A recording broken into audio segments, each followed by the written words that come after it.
이 청년들이 이 시간에 이 자리에 앉아 있는 것이 어떤 의미인지 주님 아시지 않습니까? 저 청년들에게 주의 은혜를 주시고 만남의 복을 주시고 장래의 축복을 주시고 진로를 주여 책임져 주시옵소서 계속 기도하게 아멘. 됩니다.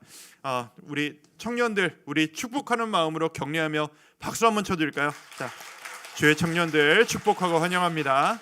은혜가 있기를 원합니다. 청년들만 은혜를 받는 것이 아니죠. 우리 모두에게 은혜가 필요합니다. 우리 양옆에 우리 서로 바라보시면서 축복합니다. 사랑합니다. 은혜 많이 누리십시오. 우리 격려 한번 하도록 하겠습니다.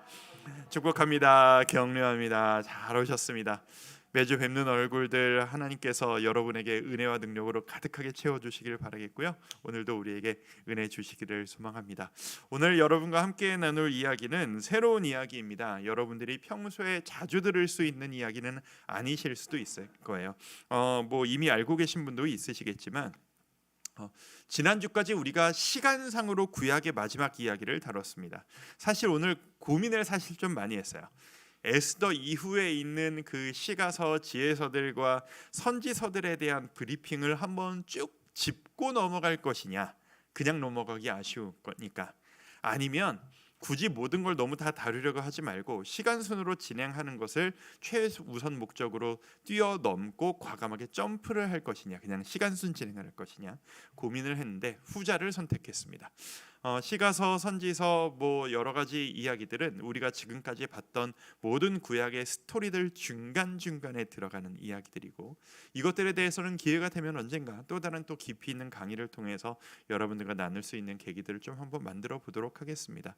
성경이 각 권마다 장르가 다르고 시대가 다르고 읽히고자 하는 그 1차 독자가 다르고 2차 독자는 우리들이지만 역사적인 1차 독자들이 다 다르고 문체가 다르고 문법이 다르다는 것을 알고 성경을 보면 우리가 이해하기가 훨씬 쉬울 것입니다. 지난주까지 우리가 구약의 이야기를 다루면서 마무리할 때 우리 하나님의 심정을 좀 헤아리자. 하나님께서 구약의 하나님이 심판의 하나님이시냐? 아니지 않느냐. 우리가 봤던 것처럼 끊임없이 한 번 더 기회를 주신 하나님, 끊임없이 나를 버리고 도망간 우리들을 내가 너희에게 약속을 지킬 거야, 나는 너희를 포기하지 않을 거야, 나는 너희를 통해서 내가 일하고 말 거야 라고 끊임없이 새로운 기회를 허락하셨던 사랑의 하나님이시다. 우리 그 하나님의 그 마음을 헤아리자 라는 이야기로 지난주에 마무리를 했었던 기억이 납니다.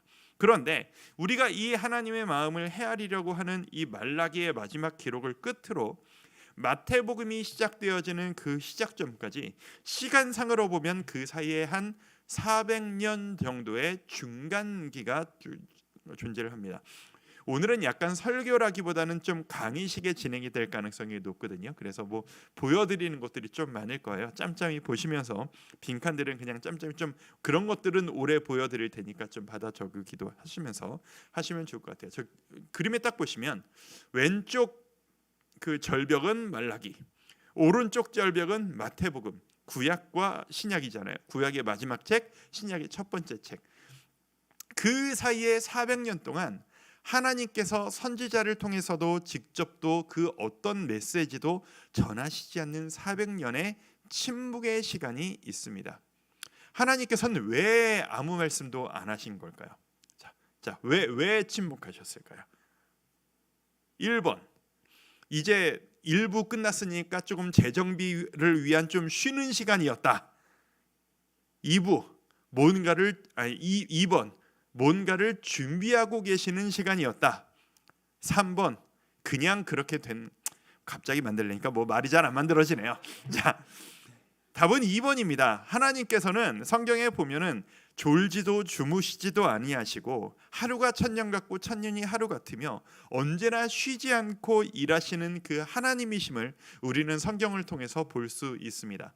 이 400년의 침묵기 동안 하나님께서는 놀라운 일들을 이루고 계셨고 그 모든 과정들이 예수 그리스도의 오심을 준비하는 과정이었습니다. 그래서 구약의 이야기들 그 포로로 잡혀갔다가 다시 돌아오고 막 성벽을 쌓고 성전을 쌓고 이런 이야기를 보다가 불과 400년 후에 신약 이야기를 보면 문화적으로 사회적으로 삶의 패턴과 사람들의 삶의 모습이 뭔가 완전히 바뀌어버린 것 같은 분위기를 아마 느끼셨을까 모르겠습니다. 그게 사실이거든요.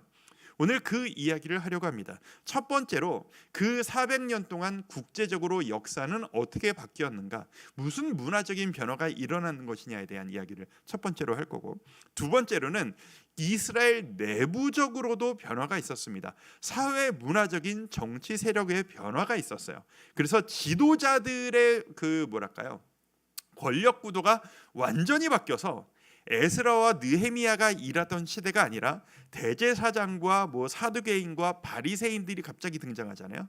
이 사람들은 어디서 튀어나온 것이냐에 대한 이야기, 두 번째 이야기를 한 이후에 이 신약의 우리 다음 주부터 이제 마태복음으로 시작하는 우리 예수님의 복음서 이야기를 시작할 텐데, 왜 복음서는 도대체 4개나 있느냐, 하나로 좀 통합해서 다이제스트로 해놓으면 얼마나 좋아, 왜 4개로 만들어 놓으셨을까? 오늘 이렇게 크게 3가지 이야기를 여러분들과 함께 나누고 기도의 시간으로 좀 들어가도록 하겠습니다. 자, 첫 번째 주제입니다. 시대가 바뀌었습니다. 우리가 지난주까지 이제 제국의 변화들에 대해서 이야기를 했었어요. 다시 한번 여쭤봐야죠. 북이스라엘은 어느 제국이 멸망시켰어요? 아시리아 제국이 멸망시켰고, 남유다는 어디가 멸망시켰어요? 바벨론이 멸망시켰습니다. 주일에 우리가 나누고 있는 다니엘의 배경이 바로 그 바벨론이에요. 근데 우리가 이제 다니엘 이야기를 통해서 나중에 또 보게 되겠지만 이 바벨론도 무너집니다. 바벨론이 무너지고 새로운 제국이 등장하는데 그게 바로 바사, 역사적인 이름으로, 그 교과서에 있는 이름으로 페르시아 제국이 등장을 합니다. 그런데 이 페르시아 제국도 무너지죠. 또 다른, 제가 지도는 한꺼번에 한번 볼게요. 그 다음에 등장하는 나라가 뭐냐면은 헬라가 등장합니다. 헬라는 역사적으로 우리가 잘 알고 있는 그리스가 등장합니다. 그리스가 또 멸망을 해요. 그리스 멸망 이후엔 어떤 나라가 등장하느냐? 그 초강대국인 로마 제국이 등장을 합니다. 나라가 계속 바뀌어요. 제가 국제 정세의 변화라고 하면서 아수르, 바벨론, 바사, 헬라, 로마 이렇게 쭉 적어놨는데, 지도를 한번 보여드리도록 할게요. 아수르부터 한번 보여주시겠어요? 제가 자료를 찾아가지고 가지고 왔는데, 아수르 제국, 저기에서 지금 이스라엘이 어디냐 하면 한가운데, 저 좀 써놓을 걸, 제가 안다고 다 아실 거라고 생각하고 안 썼네. 한가운데 보면은 그렇게 강같이 이렇게 찍돼 있고, 지중해 오른쪽에 있는 그 한가운데 있는 그 짜투리 위아래로 길다란 땅, 거기가 이스라엘이에요. 여기에요. 여기가 갈릴리 바다, 여기가 사해, 여기가 요단강이에요. 이렇게 보시면 아실 거예요. 그리고 여기가 애국, 이집트, 그리고 여기가 사우디아라비아, 여기가 홈이에요. 그러니까 여기로 건너서 여기에서 신해산, 여기 해가지고 여기가 모압풍이야. 여기가 신명기 써진 데가 여기에서 이렇게 건너간 거죠. 그렇게 보시면 좀 아실 거예요. 강의식으로 하면 막 찍고 막 그리면서 이렇게 하면 좀 보기 편한데, 방금 온라인으로 보신 성도님들은 제가 방금 뭐 했는지 모르시죠? 예, 아쉬운 분들은 현장으로 오시기를. 아수르 제국이 무너지고 다음은 바벨론으로 넘어갑니다. 자, 지역이 조금 넓어졌죠. 바벨론 왼쪽 맨 아래로 이스라엘이 내려갔습니다. 바벨론은 약간 더 오른쪽으로 위쪽으로 넓혀져 있는 그 지역입니다. 지금으로 보면 터키 지역까지 쭉 넓게 된 것이죠. 바벨론 제국이다. 자, 저기에서 바벨론의 본토 지역은 어디냐면, 한 번 더 가야지. 여기에요. 아브라함이 맨 처음에 출발했던 곳이 이 지역이에요. 여기에서 출발해가지고 이렇게 가서 여기가 하란에서 아버지가 죽고 이렇게 해서 이렇게 내려온 거거든요. 여기가 바벨론의 시작 지점이에요. 다니엘이, 요즘 우리가 듣고 있는 다니엘이 끌려가서 생활하는 곳이 바로 이 땅이에요. 여기에서 포로로 이렇게 못 가요. 강을 못 건너니까 이렇게 넘어가서 여기까지 내려오고 있어요. 저 땅에서, 자, 온라인 분들 죄송해요. 저 땅으로 가가지고 그런 일들이 일어났었다. 이제 왔다 갔다 안 할 거예요, 목사님. 예, 마이크 안 주셔도 돼요. 감사합니다. 목사님 뒤에서 마이크 주시려고 막 그랬었어요. 다니엘은 저 오른쪽 아래쪽 그 근방에 있는 바벨론 본토 땅에서 그 많은 일들을 벌이고 있었다. 근데 저 바벨론 제국도 곧 무너지고 맙니다. 지난주에 왜 그 느부갓네살 왕의 그 꿈을 해석할 때 그 왕의 나라도 망할 것이고 그 나라도 망할 것이고 그 다음 나라도 망할 것이다 라고 꿈을 해석했다고 했잖아요.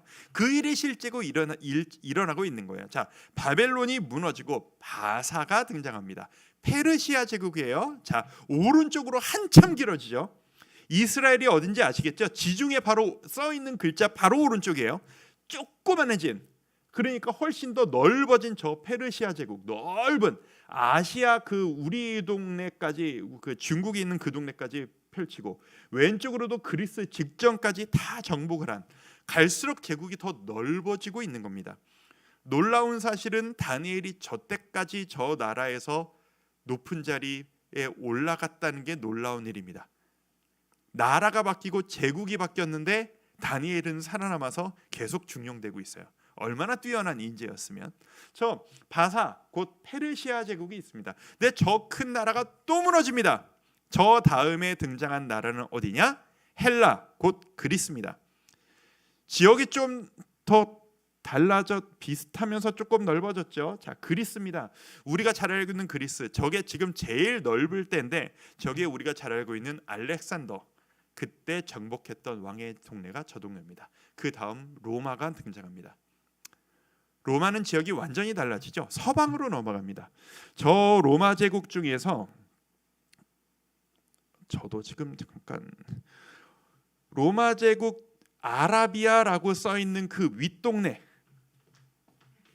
여기가 있어요. 지금까지는 이렇게 하는데 서방으로 완전히 넘어가 버렸죠. 여기가 그리스, 이태리, 로마, 여기 이제 뭐 스페인, 뭐 이런 식으로 가는 그 땅입니다. 저렇게 세계의 중심이 아시아 대륙에서 유럽 지역으로 서쪽으로 나아갑니다. 역사적으로 봐도 로마 전까지는 유럽 지역은 미개인들의 지역이었어요. 힘만 세고 허옇고 키 크고 문화라고도 없는 미개인의 지역. 문화가 발달된 곳은 오른쪽, 오히려 아프리카, 저 아시아 대륙이 문명의 발상지, 많은 것들이 좀 발전했던 그 땅이었던 거죠.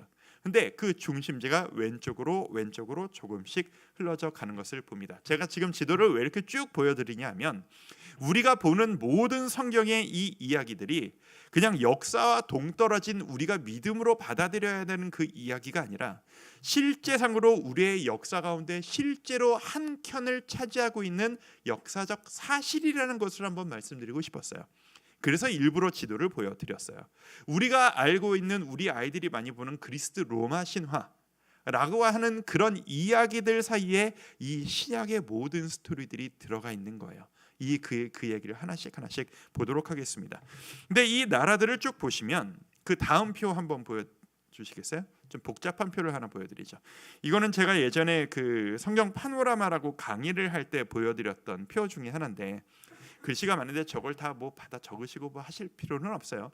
왼쪽에 보시면 다스린 나라라고 하는 건 지금 무슨 얘기냐면 이스라엘을 다스렸던 나라를 이야기하는 겁니다. 이스라엘 나라의 지도자가 저런 식으로 계속 바뀌는 거예요. 우리나라만큼이나 다사다난했던 나라, 외부의 침략을 끊임없이 받았던 나라가 바로 이스라엘입니다. 아수르 우리가 봤고 바벨론 봤습니다. 바사까지 우리가 알 수 있어요. 바벨론이 무너지고 바사로 바뀌어서 저 바사 때에 포로 귀환이 이루어졌다. 그래서 예루살렘으로 백성들이 돌아왔다까지가 구약의 이야기고요. 저 빨간 박스 안에 있는 헬라, 이스라엘 독립, 로마, 저 빨간 박스 안에가 신약에서 신약 시대에 이스라엘을 다스리던 나라. 엄밀히 말하면 400년 독립 기간 동안 헬라와 이스라엘 독립이 지나갔고요. 신약 성경의 시대는 로마의 시대입니다. 이렇게 보시면 될 것 같아요. 자, 지금부터 헬라, 이스라엘 독립, 로마 세 시대 이야기를 제가 간단하게 해드릴 거예요. 해드리는 이유가 있어요. 잘 한번 들어보시죠. 헬라, 그리스입니다. 여러분, 그리스 하면은 뭐가 제일 먼저 떠오르세요? 그리스, 신화. 제가 좀 전에 신화 얘기했으니까 또 떠오르는 이미지, 신들, 수많은 신들이 있습니다. 신들이 뭐가 다르죠? 지금까지의 신들, 그 이전의 신, 뭐 바알신, 아세라신, 수많은 그 신들과 이집트의 신들을 보면 그 신들과 이 헬라 그리스의 신은 엄청난 문화적인 그 전환점을 갖습니다. 차이가 있어요. 그 이전의 신들은 뭔가 괴물 같고 초자연적이고 무슨 뿔이 막 사방에 막 나 있고 막 머리가 몇 개 달려 있고, 그래서 이 세상에서 볼 수 없는 무서운 기괴한 형상을 한 게 옛날 사람들이 섬기던 신의 형상이었어요. 물론 우리 하나님을 믿는 사람들, 유대인들은 신의 형상을 만들지 않았지만 이방 사람들, 대부분의 사람들은 그렇게 신을 만들었죠. 우리보다 뛰어난 존재, 우리보다 훨씬 더 초월적인 존재를 상상하면서 만든 거예요. 그리스 신들은 어떤 형상을 가지고 있죠? 사람과 똑같은 형상을 가지고 있습니다. 그리스 하면은 제일 먼저 떠오르는 것은 문화, 예술, 인문학, 철학, 이런 것들을 이야기해요. 그 모든 것들의 중심에 뭐가 있냐면 인본주의가 있습니다. 인본주의가 뭐냐? 인간이 모든 것의 기본이다. 모든 것은 인간으로부터 시작돼야 된다. 헬레니즘이라고 하는 인본주의 문화가 역사상 처음으로 이 헬라 그리스 시대에 꽃을 발합니다. 이게 왜 놀라운 일이냐 하면 역사상 태초부터 저 직전까지 인간이 중심이었던 적이 없었어요. 무조건 신이 중심이었던 시대예요. 내가 믿는 신이 누구냐가 다를 뿐이지 신을 안 믿는 인간이란 세계에 하나도 없었어요.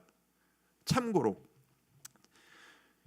역사적으로 무신론이라고 하는 개념이 이렇게 팽배했던 것이 역사상 지금 현대가 최초라는 사실을 우리는 알아야 해요. 요즘은 대부분 종교가 보세요. 저는 무신론자예요. 열에 7, 8은 이렇게 얘기하거든요. 이게 역사상 요즘 들어와서 처음 일어나고 있는 일이다 라는 것을 인식할 필요가 있습니다. 이게 또 다른 사단의 공격 무기인 것 같아요. 어쨌든 저 시대로 돌아오면 헬라 시대, 그리스 시대에서는 모든 것들을 인간 중심으로 생각합니다. 신이라고 뭐 다르겠어? 우리와 똑같아요. 그래서 신들이 바람피고 신들이 결혼하고 신들이 아이 낳고 그 낳은 아이가 그 뭐 반인 반신 해가지고 헤라클레스 같은 사람들, 신도 아니고 사람도 아니고 그 중에서 잘하면 또 신이 되고, 이런 식의 개념들, 신도 우리와 똑같다, 완벽하지 않다라고 하는 신을 낮추는, 인간이 모든 것의 중심이니까 인간이 그러니까 인간 중심으로 모든 걸 보니까 인간의 아름다움을 탐미하기 시작하고, 그래서 인간의 아름다움을 탐미하다가 예술이라는 것을 발전시키기 시작하고 외형적인 아름다움이라는 것을 꾸미기 시작하고, 그래서 그리스의 그 수많은 조각, 그 문화를 이어받은 조각과 예술과 이런 모든 것들이 여기에서 시작이 되는 거죠. 인간의 관심이 있으니까 나는 무슨 생각을 하면서 사는가? 나는 어디서부터 왔는가? 이것을 어떻게, 이 생각한 것들을 어떻게 전수해 줘야 되는가? 이 고민을 하다 보니까 철학이 발전이 되고 과학이 발전이 되고 이것을 기록해서 전수하기 위해서 언어가 발전이 되죠. 여기에서 발동된 게 바로 헬라어, 곧 그리스어입니다. 우리가 정말 대부분 많이들 싫어하셨던 수학의 기초, 알파, 베타, 오메가, 뭐 이런 기호들, 그게 다 바로 헬라어예요. 뭐 오미크론, 우리 왜 갑자기 우리가 최근에 전염병이 뭐죠? 왜 이런 게 생각이 안 나? 코로나.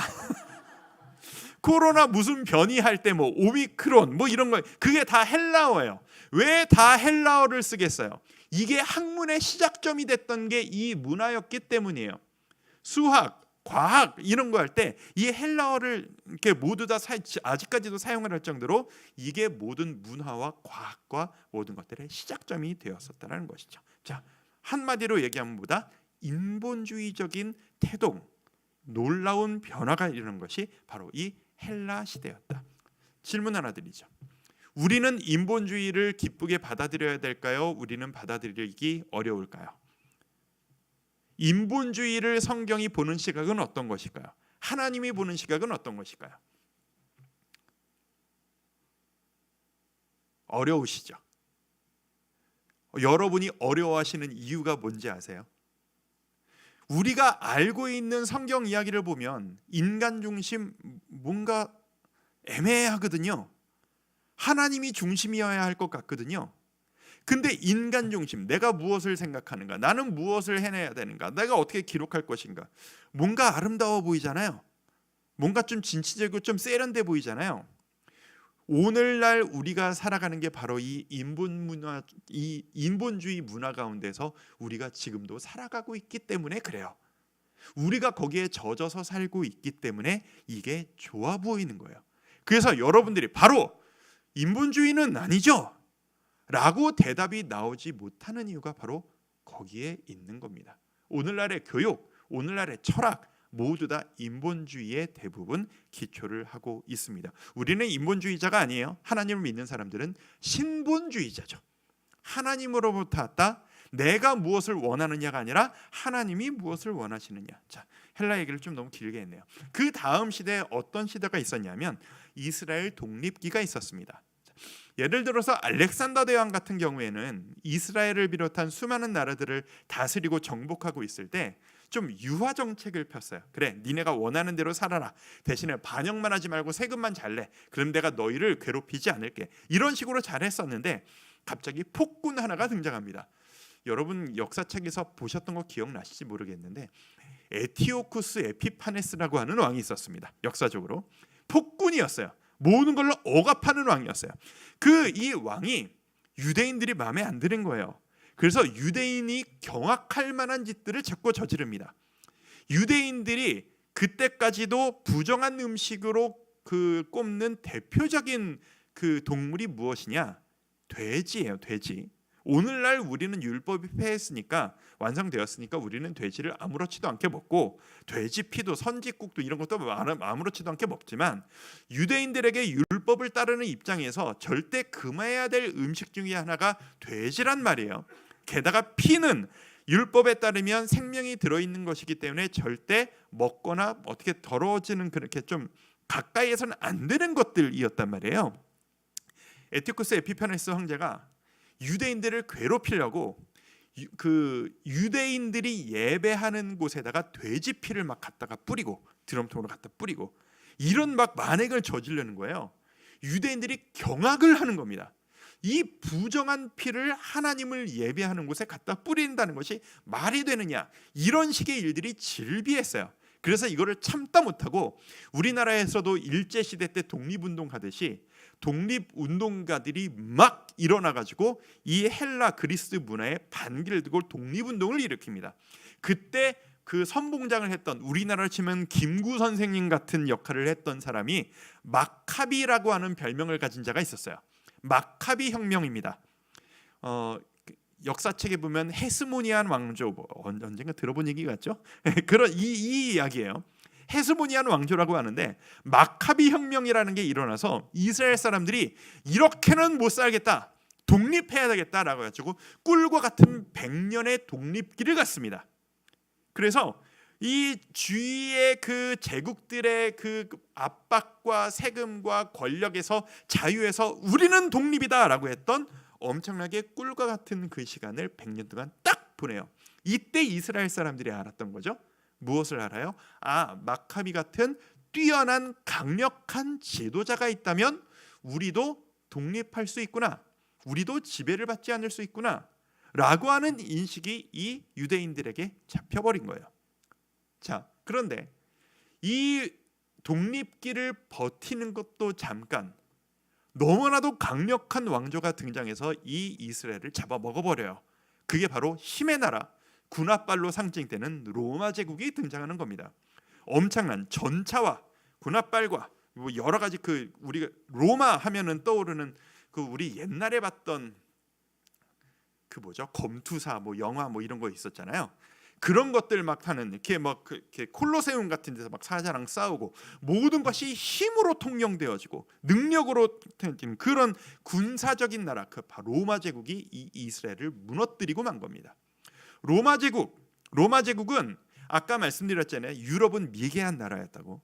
오른쪽 아시아가 문명의 나라고 왼쪽 유럽은 미개한 나라예요. 근데 원래 미개했던 나라에서 힘을 키워서 문명의 나라들을 잡아먹은 거예요. 로마가 스스로를 이렇게 좀 스스로 세우기 위해서 그 뛰어난 문화들을 그대로 다 흡수합니다. 그리스, 이 헬라의 인본주의적인 문화들을 그대로 다 흡수해서 자기 걸로 만들어 버려요. 그래서 그리스 신화가 로마 신화가 되죠. 제우스가 주피터가 되고 비너스가 뭐가 됐죠? 아프로디테가 되고, 거꾸로인가? 아프로디테가 비너스가 됐구나. 어쨌든 이런 식으로 막 바뀌잖아요. 모두가 다 흡수해서 이 헬라 문화권을 그대로 가지고 있지만 군사력으로 완전히 하나 되어지는 로마 제국이 등장합니다. 아까 지도 보신 거 기억하실지 모르겠지만 가운데 지중해를 두고 주위의 나라들을 다 잡아먹었어요. 근데 이 나라들이 너무 넓다 보니까 이 넓은 나라들을 관리하려니까 애로사항이 생겼어요. 어디에서 반란이 일어날지 몰라요. 그래서 이 로마가 했던 가장 중요했던 사업이 뭐냐면은 길을 뚫는 거예요. 육로를 뚫고 해로를 뚫고. 두 가지 목적이 있겠죠. 첫 번째, 어디에서든 반란이 일어나면 군대를 빨리 투입해서 반란을 잠재우기 위한 노력. 두 번째, 로마 귀족들의 그 사치스러운 음식 문화 뭐 이런 것들 아시잖아요.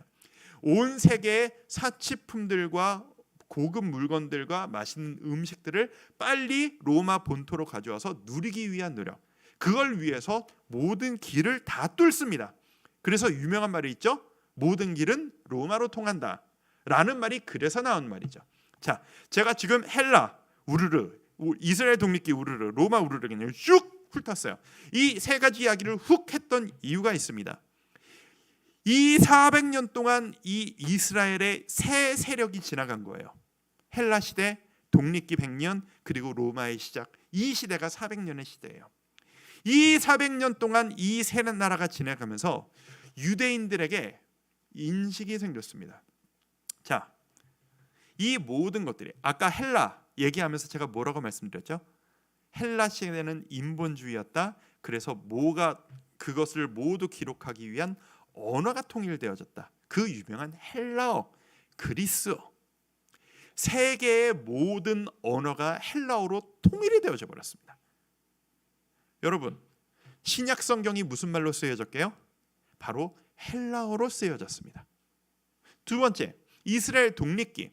뭘 느꼈다고요? 헤스모니아 왕조 마카비를 통해서 강력한 왕이 있으면 우리도 독립을 할 수 있구나. 우리에게 왕이 필요하구나 라고 하는 지도자를 갈망하는 그 열망이 생겼어요. 근데 구약 성경을 보아하니까 우리나라의 하나님께서 다윗의 후손으로서 우리를 구원하시기 위한 메시아를 보내실 것이다라고 하는 그 예언을 하나님께서 계속하셨었는데, 하나님께서 보내신 그 메시아라면 우리를 독립시켜줄 수 있는 강력한 왕으로서의 역할을 할 수 있지 않을까? 라고 하는 메시아를 갈망하는 마음이 생겨버린 거예요. 그러니까 사실 하나님의 의도와는 다르죠. 하나님은 메시아를 말씀하실 때 너희를 구원하기 위한 왕으로서의 메시아를 말씀하신 건데, 이 사람들은 역사를 거치면서 강력한 군사 지도자로서의 메시아를 기다린 거예요. 마카비와 같은. 예수님께서 나는 왕이 되려고 온 게 아니다, 사람들이 막 난리쳤다가 했던 게 바로 이런 괴리에서 발생되는 일인 겁니다. 세 번째, 로마. 모든 길이 로마로 뚫려버리니까 어디로든 쉽게 갈 수 있는 길이 생겨버렸어요. 안전하게, 그리고 빠르게. 저 세 개가 모두 다 무엇이냐? 복음 전파의 완벽한 세팅이 이루어진 겁니다. 400년의 침묵기 동안 어딜 가도 말을 통하니 어딜 가도 예수 그리스도를 전할 수 있는 기틀이 마련이 됐습니다. 나중에 바울이 세계를 돌아다니면서 말이 다 통해서 복음을 전하잖아요. 바로 저 때문입니다. 이스라엘 독립기 사람들이 심정적으로 좀 모양은 다르지만 메시아를 기다리고 메시아에 대한 예언을 사람들이 모두 다 외우다시피 알고 있고, 그분이 언제 오실 것이냐에 대한 예언을 줄줄 외우고 있습니다. 세 번째, 길. 바울이 1차, 2차, 3차 전도여행을 무슨 길로 다녔게요? 바로 저 길로 다닌 겁니다. 육로를 통해서 헤롯을 통해서. 우리는 이렇게 깨달을 수 있는 겁니다. 400년 동안 우리가 보기에는 역사가 흘렀을 뿐이지만 그 역사의 흐름을 통해서 하나님께서는 예수님을 보내셔서 우리에게 복음이 흘러오기까지 그 모든 기틀을 준비해 놓으셨다. 구약 시대에는 아브라함의 후손들, 유대인들만을 위한 하나님의 사랑이었지만 이제는 세계로 퍼지고 우리에게까지 전해지기까지 세계로 이 복음을 전하시기 위해 이 문화적, 언어적 그리고 교통적 기반을 마련해 놓으셨다라는 것을 우리가 알 필요가 있었습니다. 여기까지가 1부. 시간을 너무 많이 썼다. 자, 2부, 3부는 빨리 넘어가도록 하겠습니다. 2부입니다. 자, 이스라엘 내부 정치 세력들의 변화가 일어났습니다. 여러분들이 신약 성경을 갑자기 보시면 구약과 다르게 새로운 인물들이 많이 등장하는 것을 보시게 될 겁니다. 그리고 구약에서 하던 일과 다른 것을 보게 될 거예요. 대표적인 일로 뭐냐면 제사장. 구약에서의 제사장은 그냥 예배 인도자예요. 그렇죠? 성전 안에 있었던 사람이에요. 그런데 그런 마음으로 마태복음, 마가복음, 누가복음, 요한복음을 보면 뭔가 제사장이 하는 역할이 좀 달라요.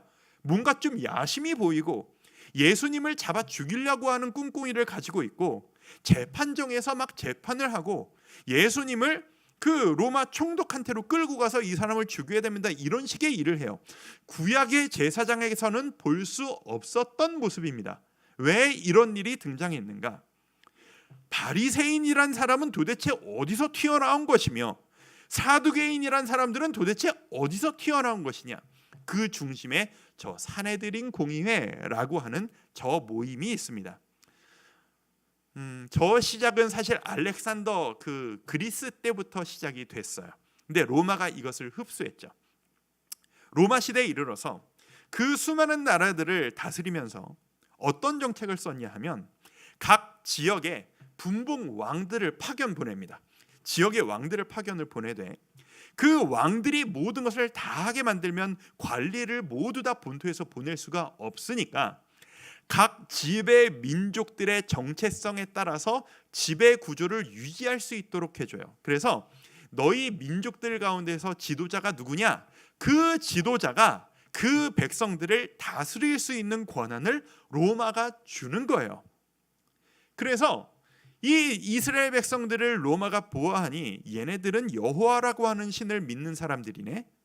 근데 얘들이 되게 종교적이야. 신앙심이 특별해.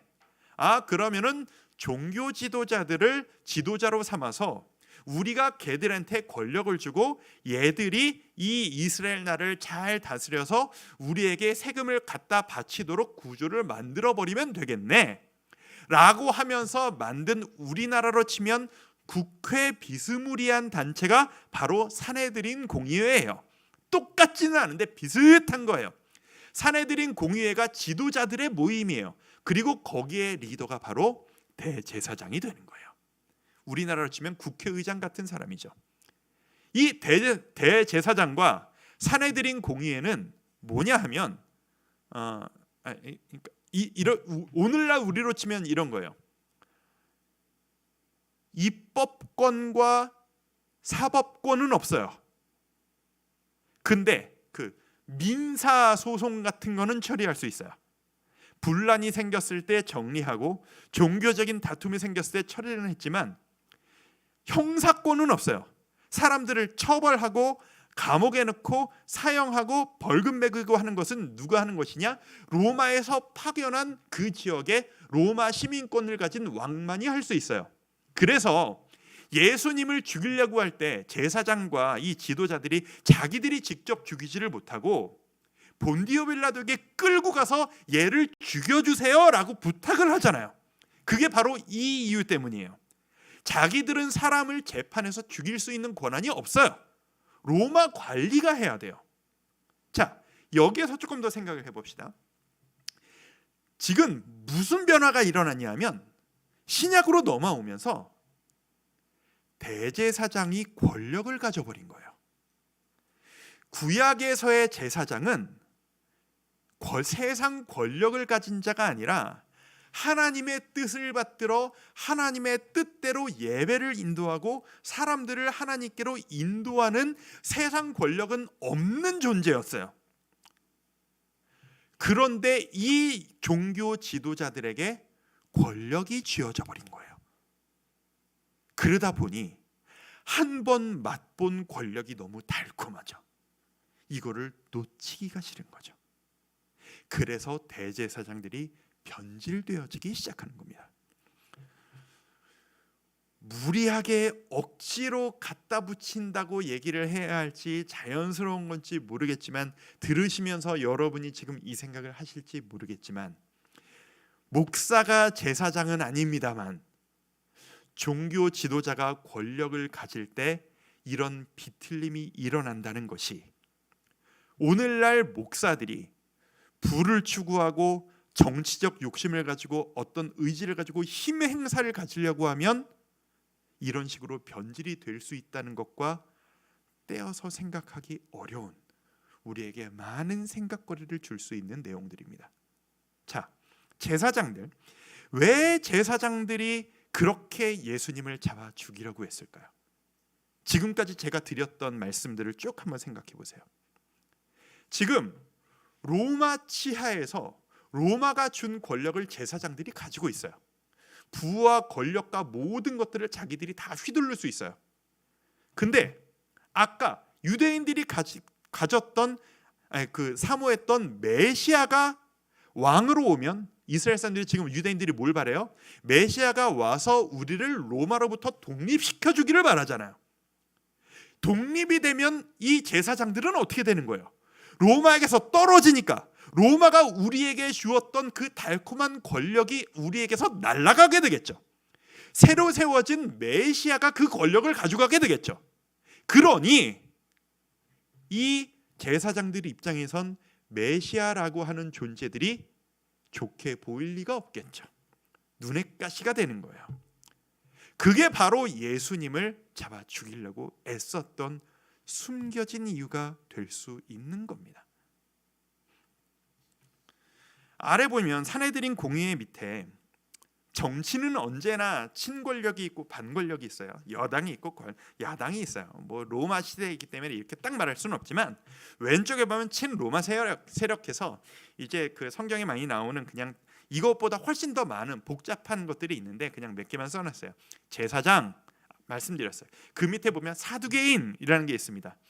굳이 갖다 좀 이렇게 편하게 생각하면 그냥 정당 같은 모임이라고 생각하시면 돼요.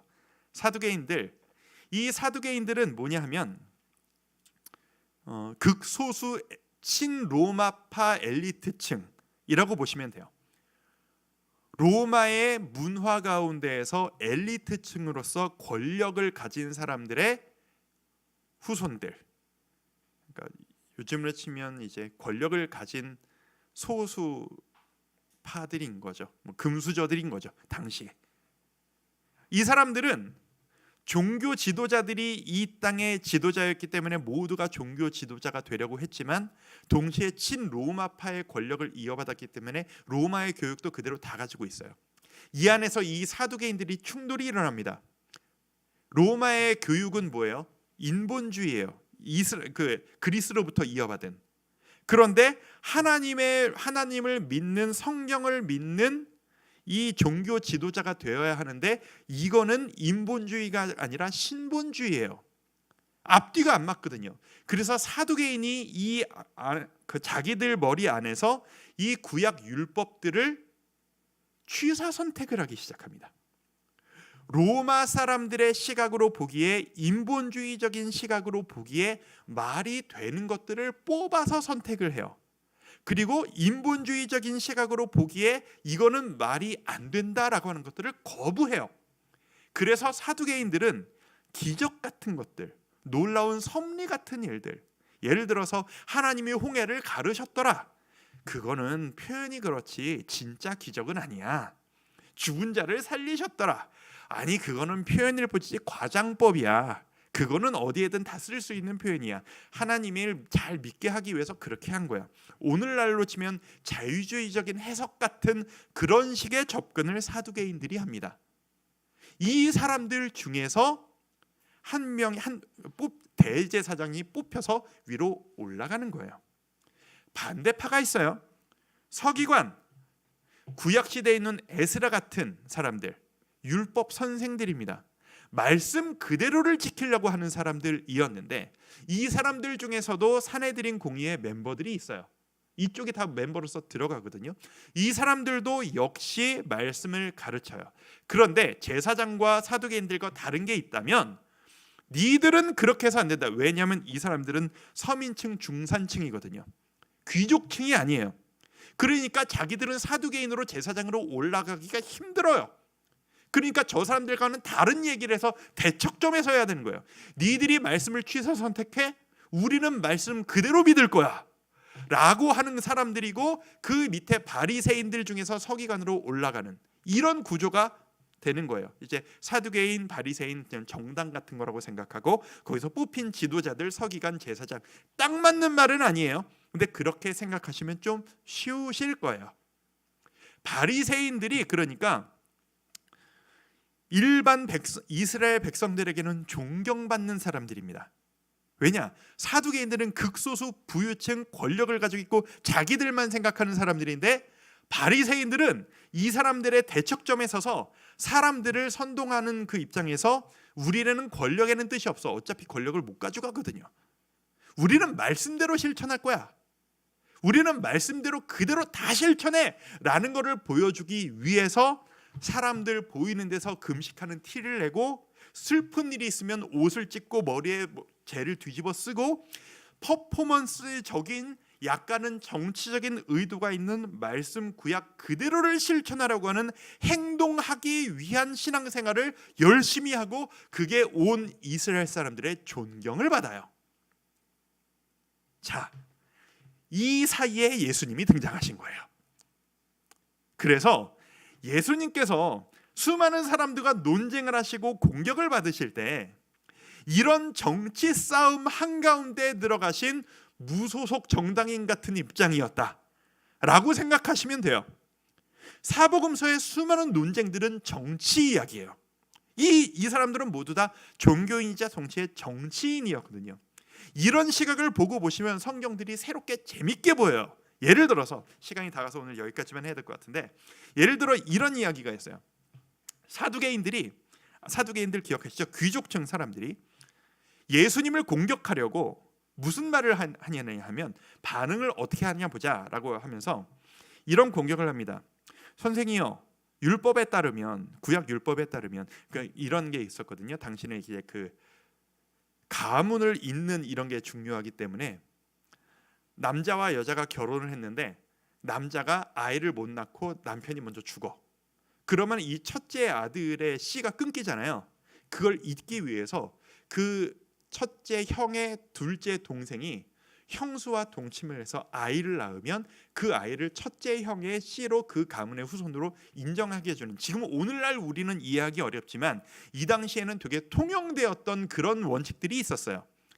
그걸 가지고 공격을 하는 겁니다, 사두개인들이. 자, 선생이요, 보시오. 첫째가 죽었고, 둘째와 그래서 형수와 결혼을 했는데 또 아이를 낳지 못하고 죽었고, 셋째가 또 했는데 죽었고, 이래서 줄줄이 형제들이 아이를 못하고 죽어서 천국에 갔다고 쳐봅시다. 이 여자는 첫째, 둘째, 셋째 중에 누구의 아내요? 말이 안 되지 않소? 이게 무슨 방법이냐면 당시 철학가들의 소피스트적 대화 방법입니다. 앞뒤가 안 맞는 궤변을 만들어서, 앞뒤가 안 맞지? 그러면 전제가 틀린 거야. 지금 사두개인들은 무슨 예수님한테 공격을 하고 있냐면, 첫째, 둘째, 셋째 누구의 부인이 되는 거지? 앞뒤가 안 맞는구나. 그러면 뭐가 틀린 거야? 죽어서 천국에 간다는 게 있을 수 없고, 아니, 부활이라는 게 있을 수 없는 거네.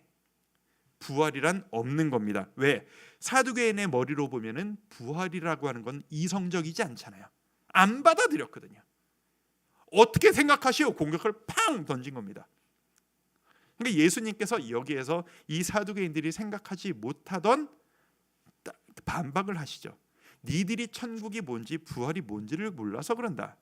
그때 가서는 사람이 장가가고 시집가는 것도 없고 또 다른 뭐 이렇게 이런 게 펼쳐진다라고 해서 논리로 이들을 압살을 시켜버리세요.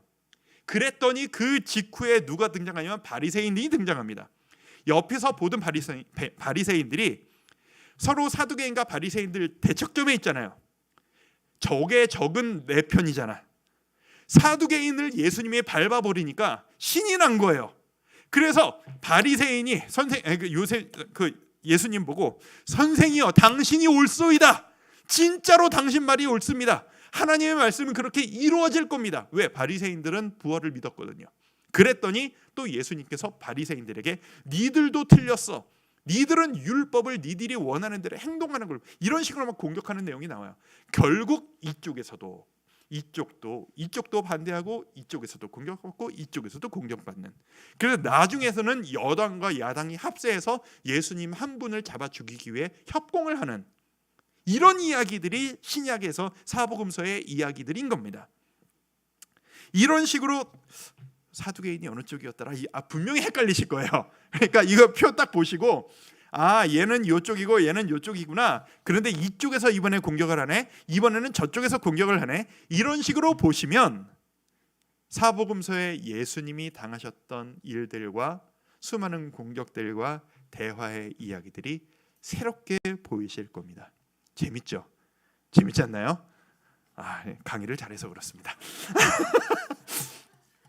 자, 이런 식으로 우리가 지금까지 성경을 너무 무턱대고 배경을 모르는 상태로 그냥 믿습니다 라는 식으로 성경을 보다 보니까 얘들이 도대체 왜 예수님을 공격하는 건지, 예수님은 이 사람들을 왜 정죄하는 것인지, 왜 바리새인들은 이렇게 외향적으로 드러나는 것만 애썼던 것인지, 예수님이 그거를 왜 또 반박했는지, 바리새인들이 나쁜 사람들이 아니라 존경받는 사람들이었다는 것도 이런 식으로 보면 우리가 성경을 새롭게 많이 볼 수 있습니다.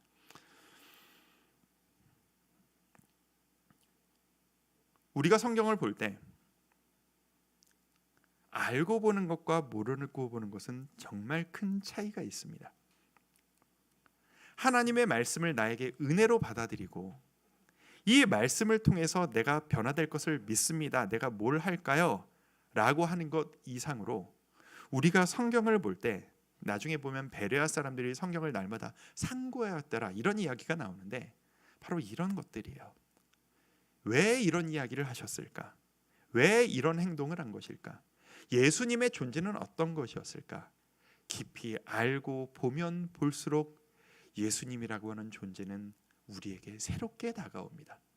그리고 예수님이 하셨던 그 싸움은 오늘날 우리에게도 일어날 수 있는 싸움이라는 것을, 바리새인과 사두개인과 세력 싸움을 하면서 그들과 맞서 싸우지 않으시고 말씀으로 대응하시며 온유함과 삶으로 보여주셨던 그 모든 태도가 오늘날 같이 좌우로 분열되어지고 신앙이 있는 자들이 핍박을 받으며 교회 다닌다고 말하는 것이 부끄러워질 수밖에 없는 요즘 같은 시대에 우리가 예수님 같이 살아간다는 것이 어떻게 살아가야 하는 것인가 하는 것들을 우리는 너무나도 잘 깨달을 수 있게 됩니다. 주와 함께 성도 여러분, 말씀을 무턱대고 믿는 것 좋습니다. 아름다운 일입니다. 그런데 조금 더 깊은 지경이 있습니다. 제가 여러분들과 함께 기회가 되는 대로 이런 이야기들 또 앞으로 또 많이 나눠드리도록 할게요. 이런 이야기들 말고 재밌는 이야기 정말 많습니다. 하나씩 성경을 읽어가면서 우리 다음 주에는 이렇게 할게요. 다음 주에 딱 하면 이게 특세와 함께 아구가 딱 잘 맞겠다. 다음 주에 특세가 이제 마태복음으로 딱 시작하거든요. 오늘 진도가 이렇게 됨으로 인해서 기가 막히게 신약을 한 주에 다 시작할 수 있게 됐어요. 다음 주에 매일주와 함께는 구약의 총정리가 진행되어지고 그 다음 주에 특세의 시작과 함께 신약 성경 읽기와 함께 수요 예배도 마태복음 예수님 이야기로 같이 시작할 수 있게 됐네요.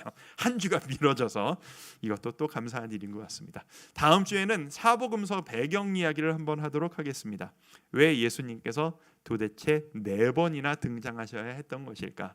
왜 똑같은 얘기가 여기도 나오고 저기도 나오는가, 이런 얘기를 나오면서 우리가 성경을 어떤 마음으로 받아들이고 어떤 식으로 연구해야 할지 그 이야기를 보도록 하겠습니다. 강의 같은 시간을 보내가지고 자, 기도회와 찬양으로 어떻게 넘어가야 될까 약간 애매함은 있습니다만, 우리 아까 했던 찬양입니다. 네 번째 마지막으로 했던 찬양, 무명이어도 공허하지 않은 것은 예수 안에 난 만족함이라. 가난하여도 부족하지